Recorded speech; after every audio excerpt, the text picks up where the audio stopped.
ሕዝቡን ቀድስ እንዲሁም በላችሁ እስራኤል ሆይ ሕልም የሆነ ነገር በመካከል አለ። ሕልምም የሆነውን ነገር ከመካከላችሁ እስኪጠፋ ድረስ በጠላቶቻችሁ ፊት መቆም አትችሉ ብሎ የእስራኤል አምላክ እግዚአብሔር ተናግረዋልና እስከ ነገ ተቀደሱ።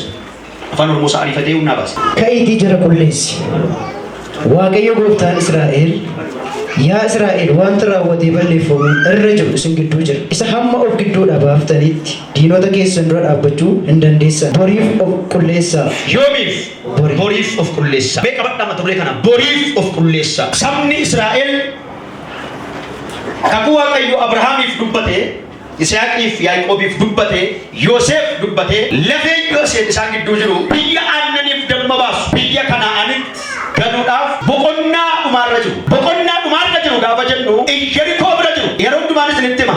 Iyyerikoo jechuun isa dhumaati. Garuu haa ta'e biyyichatti gaafa galtan nama tokko nambisan. Rahaab ejjituu yeroo gaaduu dhattan ishee isin hojjete irraa kan hafe namni tokko akka namne hundumaa fixaa jedheen Waaqayyo. Qabeenya achi keessa jiru si fudhatinaa jedheen. Garuu maal godhe gaafa jennu nama tokkotu badii balleesse. Kanaaf loltoonni dhuman. Iyyaasuun adda isaan gombifame maaliif yaa Waaqayyo jedhee Waaqayyoon gaafa gaafatu gidduu keessan waan raawwatee balleeffamuun irra jirutu gidduu keessan jira. Uffata sin tarsaasini gaaraas mataatiin naqatini dhaggeeffadhaas hin gombifaminiiti lafaa ka'e. Dhaqni saba kana gidduu galiiti yoomiif of qulleessaa. Boriif itti maal bira jiru boriif of qulleessi jedhaani. Boriif jireenya kiristaanummaa jechuun jireenya har'aaf jireenya akka nama jiraanne miti jireenya boriiti. Jireenya Yesuusii wajjin deeman jechuun jireenya dabarsineetu hin taane jireenya gara fuula duraatti itti deemanii. Aleessa mo'amtaniittu loltoonni dhumanii Boris akka mo'amnetti loltoonni akka hin dhumnetti Boris diinota keessa dura akka hin baqannetti Boris salphinni akka isinitti hin dhumnetti Boris waraansa gara biraa deebitanii akka waraanamnetti maal godhaa? Akka kaleessaa akka hin salphanne akka kaleessaa deebitanii akka hin kufne akka kaleessaa diinota keessa dura akka hin baqannetti Boris maal godhaa?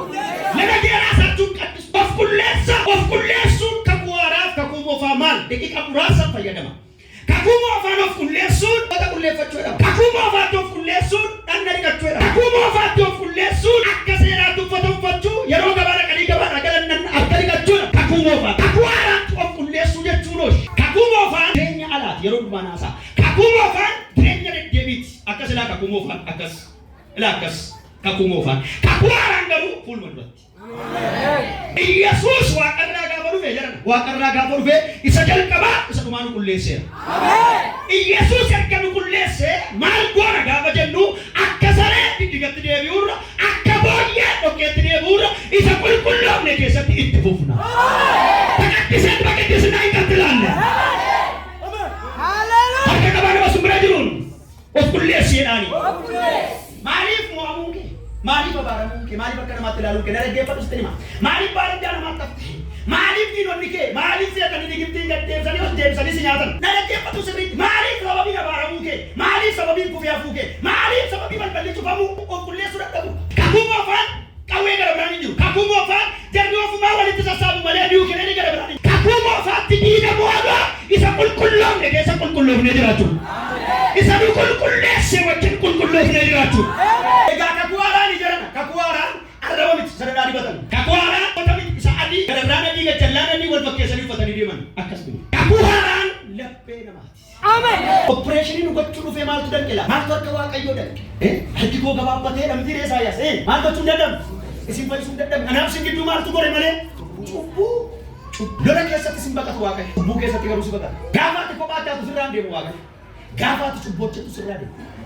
Gaafa lapheen kee xuraa'u sirraa deemu. Isinii galee ijoollee jettee iyyitu kana mudaa ipperiitti baaftanii namni tokko danan dhaabata. Waan isin baattee deemu akkasii laatamu fuula Waaqayyo. Fuula Waaqayyootti kana fakkaataa laata lapheen keenya gaafa banamu. Kanaa laata fuula Waaqayyootti. Beekti mana nama sun bira jiru. Waaqayyo akkasii jedha jedhani. Waaqayyo akkasii jedha. Of qulleessi isin jedha. Of qulleessi isin jedha. Ayyaana ittiin of qulleessee dura kee dhaabadhu jedha. Naa kenni jedhame. Maal godha? Boriif maal godha? Jireenyi keenya kaleessaa qabameeramanii boriif of qulleessinaa kottaa. Jireenyi keenya kaleessaa danqameeramanii boriif of qulleessinaa kottaa. Jireenyi keenya kaleessaa abaarsa keessa jedhamanii kottaa boriif of qulleessinaa. Kaleessa salphina du'a miti kottaa boriif of qulleessinaa. Of qulleessuun ulfinaa. Kottaa boriif of qulleessinaa. Of qulleessuun eebbaa. Kottaa boriif of qulleessinaa. Of qulleessuun dibata. Waaqayyo dinqii isin gidduutti godha. Maal godha? Of qulleessaa. Lola gara biraa dura keessa jira. Of qulleessaa. Dhaggeeffadhaa. Aduun ganaa diigana dhaabatti lola haaraatu jira. Lola haaraa isa kana miti waa'ee akkaan miti waa'ee nama tokko ganaa lola biraatu jira. Maal aduun dhaabattee lolli lola magana. Kanaaf iyyuu maal gochuu? Jii dhaabattee lola biraa jira ganaa. Kanaaf iyyuu maal gochuu? Of qulleessu. Isin mana qulqullummaa Waaqayyoo akka taatan beektaniiree namni mana Waaqayyoo balleesse immoo badaa balleeffama. Isin of qulleessuun amma yeroo ammaa laphee keenya yaada keenya jireenya keenya fakkaata laata rabbi keenya nu biratti diimaadhaan fuula Waaqayyootti kasala. Maal fakkaata laata fuulli keenya bareeda akkuma taanee bishaan bokkaan dhiqannee keessi keenya fuula Waaqayyootti maal fakkaata? Ilaalchi keenya fuula Waaqayyootti maal fakkaata? Yaada garaa keenyaan jijjiiranna Waaqayyoo wajjin haasofna hin kufna hin boonyaa laphee jabaa qabna ilaalcha sirrii qabna. Akkaataan keenya maal fakkaata? Argamu Waaqayyoon wajjin jira. Fooliin Yesuus wajjin jira. Afurri qulqulluun nu keessa jira. Kanaaf bor maal godhaa? Boriif garageeraa taatuun boriif of qulleessu. Jireenya qulqullaa'een, adeemsa qulqullaa'een, yaada garaa qulqullaa'een, eenyummaa qulqullaa'een eebba arguu dandeenya. Tu walla walitti qonnu, tu wal nyaannu, tu walitti naafnu, tu buddeen walitti shawaa firfirsinu, tu salphina walii barbaannu. Jireenyi kiristaanummaa suufii uffachuu, ni karabaatii uffachuu, qamisii uffachuu. Jireenyi kiristaanummaa qulqullaa'anii qulqullummaan itti fufuudha. Ameen. Akkaan cubboo jedheera eeyyee sin gidduu jira. Wanta Waaqayyootti hin tolle godheera saameera. Warqee fudhate, birrii fudhate, ejerkuu gaafa diigan. Eeyyee garuu isaa meeqaa dhaabadha akka jedha. Qulqullaa'een gara duraatti adeemaa jedha. Jedha qulqullaa'een gara duraatti adeemaa jedha. Noora. Of qulleessuu. Jireenya keenya qulleeffachuu qabna. Eenyummaa keenya qulleeffachuu qabna. Yaada garaa keenya qulleeffachuu qabna. Qulqullaasa bakkee jiru amma qulqullaasa keessa jiru kan duratti sun bakkee jiru kuba.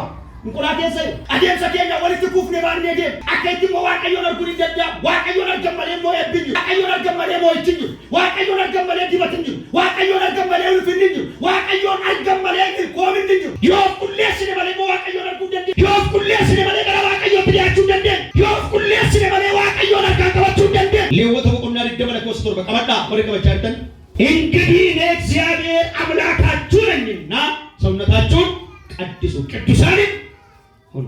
Kanaaf ani Waaqayyo gooftaan keessan waan ta'eef addaan ba'aa qulqullootas ta'a. Namas bireeruun addaan baay'eedhaani qulqullaa'eedhaani. Inni kun እንግዲህ እኔ እግዚአብሔር አምላካችሁ ነኝና ሰውነታችሁን jedhan kun namummaa keessa maal godhaa? Qulleessaa. Afaan Oromoo immoo addaan ba'aa of qulleessaa. Nama simbira jiruun addaan baay'eedhaani. Jireenyi keenya adda ba'uu qabu taanaan eebba adda ba'e argachuu. Jireenyi keenya adda ba'uu qabu taanaan ayyaana adda ba'e argachuu hin dandeenyu. Jireenyi keenya adda baane Waaqayyo duwwaa hin jiraanne taanaan obboloota koo waan xiqqaa isaa jira. Namoonni baay'ee wal jaaruuf amana ta'uu qaayidha. Dhugaatii annu barbaacha dhufne buddeen jijjiirrachuudha malee jireenya jijjiirrachuu yookiin immoo samootummaa Waaqayyo wajjin wal arguu miti. Kan nu barbaacha dhufne salphaachi jijjiirrachuudha malee jireenya namummaa keenya jijjiirrachuu dhufu. Namicha tokkotti gaaf tokko ergaa hima. Mana ta'uu qaayidhaan nasiin jedhaniiru addunyoonni kennaan eeyyee isaan hin naqaneen hin nanne. Ani sin dhufu garuu warri mana ta'uu qaayidha kan hundumtuu gama ta'e gamana ta'e bennu hundi isaanii hin du'anna biraa ani jira. Waan kun ikkoo baay'ee bitee isaan ol kaasee erga kee hanuma nammayyuu mandara keerraa. Kana afurri Waaqayyoo mul'ata garuu eebbiin jiru. Ayyaanni Waaqayyoo mul'ata garuu eebbiin jiru. Maaliif wal makaa dhagaa akkaan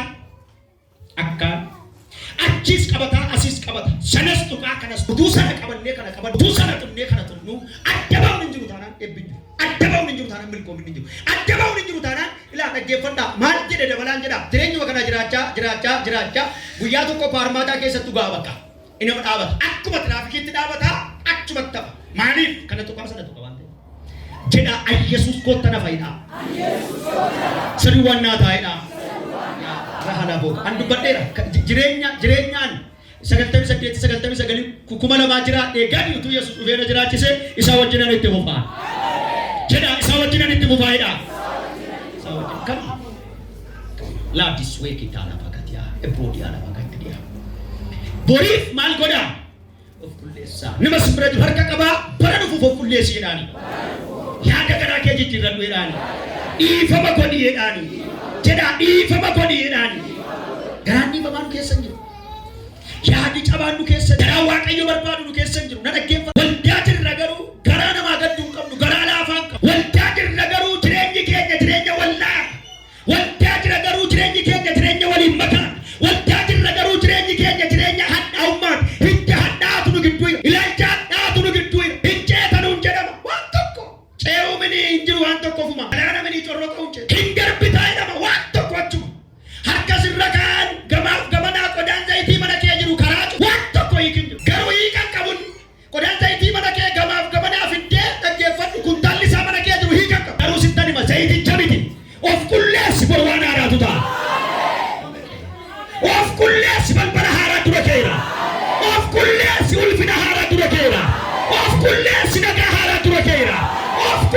jireenya haaraa dura keera.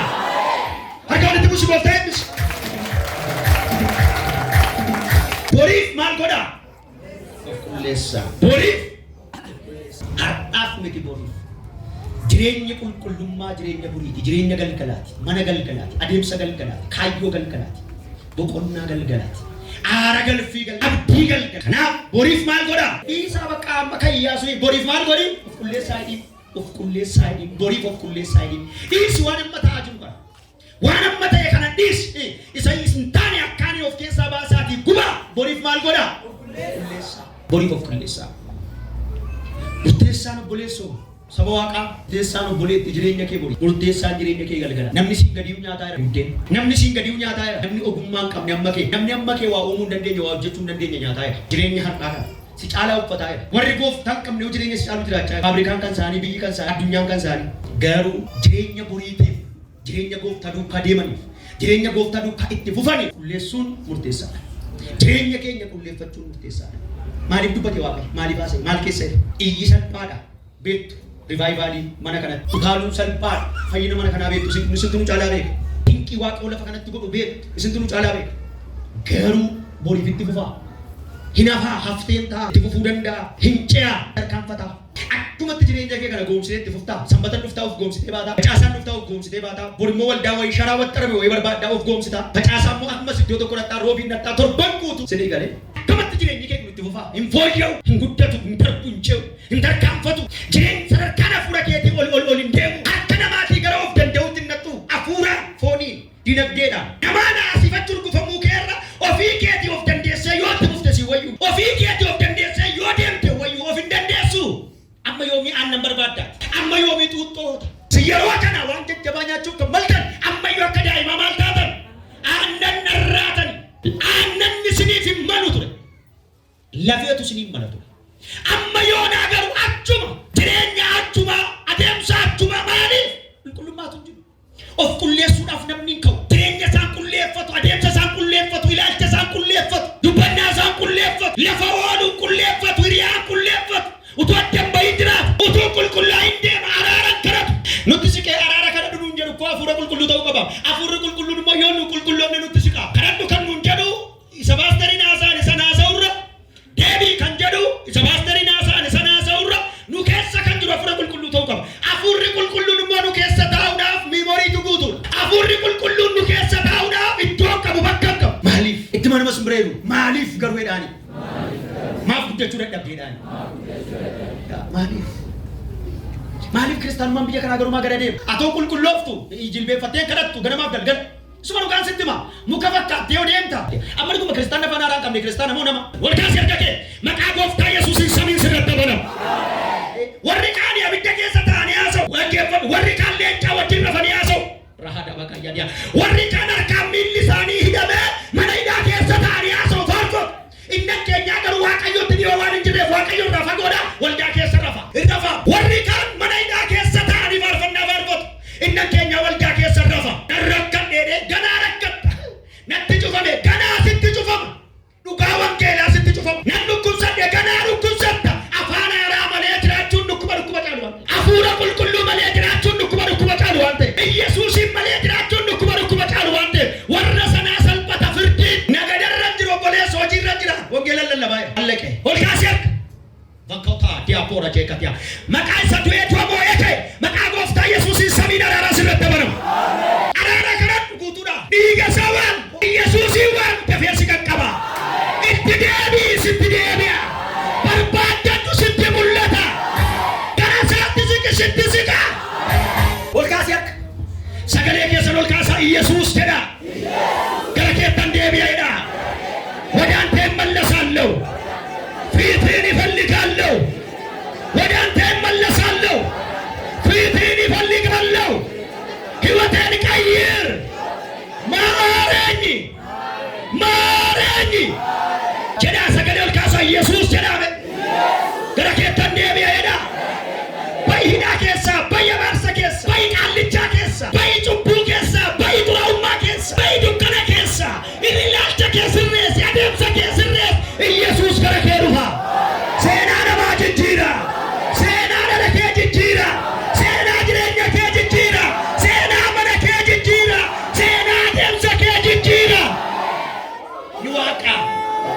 inni waaqa warra gara isaatti deebi'aniif gara laafessa warra isa barbaaddataniif hin argama warra dura isaatti gadi jedhanii harka isaanii qaba. Jireenya Yesuusin fakkaatu jiraadhu kana booddee murteessi har'aa kaasii murteessi obboleessa obboleettii murteessi kana booddee jiraattee tabni kana booddee hin taane mini adeemtee hin taane qottee barattee hin taane mini murteessi kana booddee Yesuusi wajjin jireenya Yesuusi wajjin adeemsa Yesuusi wajjin eenyummaa Yesuusi wajjin dhaggeeffadha.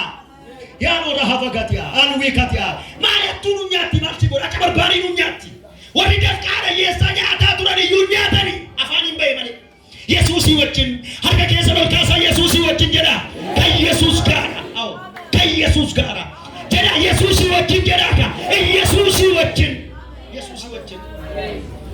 Raatoo lafa gatia akkas wayya sabanana Yesuusi wajjin nu wayya lafi keenya yeroo sulkaa misoomni keenya yeroo sulkaa nagaan keenya yeroo sulkaa ebbi keenya yeroo sulkaa namni tokko as keessa jiru nugaa namni tokko waan hin taaneef du'a midina waan hin taaneef fannifama midina waan hin taaneef bofa garaa kaatee deema midina raabissa yaaba midina maal rakkoo qaba Yesuus keessa yoo ta'e namni bineensa mana kaata mini Yesuusin laphee keessa yoo kaate maal qaba siif salphate malee salphaa mini inni siif abaarame malee abaaramaa miti inni namni jawwee mana kaata mini bofa mana kaata fattee mana kaata mini nam qotaa mana kaata mini nam laarra haboo gayyadiyaa teekatia maaloo dhaabandaa Yesuus jedhaaka Nora maa deemta qophaa kee maal gatii tokkolta qophaa kee maal immaan kee dhangalaafta qophaa kee maal dankii kee dhiigii kee garmalee dhangalaa harka keessa ol kaasaa Yesuus jedha nugaa sabanan nugaa rahala bagatia nugaa kan Yesuus garaa hin jennu kan Yesuus garaa hin gattani kan Yesuus garaa hin gatte fakkeessuun nugaa gamaaf gamana laaluun nugaa waan meeqa quba kaa'uun nugaa iddoo meeqa lixuun nugaa ol galfadhu Yesuusi ol galfadhu waan tokko hojii irratti hojjetu rakkoo qabu kan siraa rakkoo qabu faabirikaa rakkoo qabu waan kanaa gadii hojjetu rakkoo qabu Yesuus garuu si wajjin jiraata mana namaatti galuun kee rakkoo kushiinaa taa'uun kee rakkoo qabu afteerfaan iyyuu kushiinaa turan garuu Yesuusi wajjin jiraatan iyyaa Yesuus jedhame murteessi nama si bira irutti bu'aa murteessi sin jira Waaqayyoodhaan boriif of qulleessi jedhaani Waaqayyo dinqii hojjetaa jedhaani garuu of qulleessi jedhaani Waaqayyo dinqii godha jedhaani of qulleessi ወዳችኋለሁ Waaqayyo ulfina fudhatu እኔ ሰባኪም ነኝ አስተማሪም ነኝ የፈውስ አገልጋይ ነኝ ፈውስ ለኔ ክርስቶስ ምስክሬ akkuma isin hojii keessan hojjettan fayyinni hojii koo akkas garuu fayyina keessa yoo jiraatte malee hiikan qabu harka sirra kaa'uudhaaf dabalaa inni dabalaa keessa jiruuf Yesuus inni si keessa jiru Yesuus walii galuu qaba fayyuu keetiif itti baanamas bireeru Yesuus maa wajjin itti fufeedhaan fayyinni kan itti fufu Yesuusii wajjin yoo itti fufanidha gowwaan ta'e harka keessan ol kaasa waan isin itti dhugaa wangeela san tajaajilu nan kadhadha maqaa Yesuus Kiristoos namicha Naazreetiin waan haaraan sirratti lafa dhaa ba'an koo mahan tabeena booga yadiyaa Waaqayyo kannaan jedhe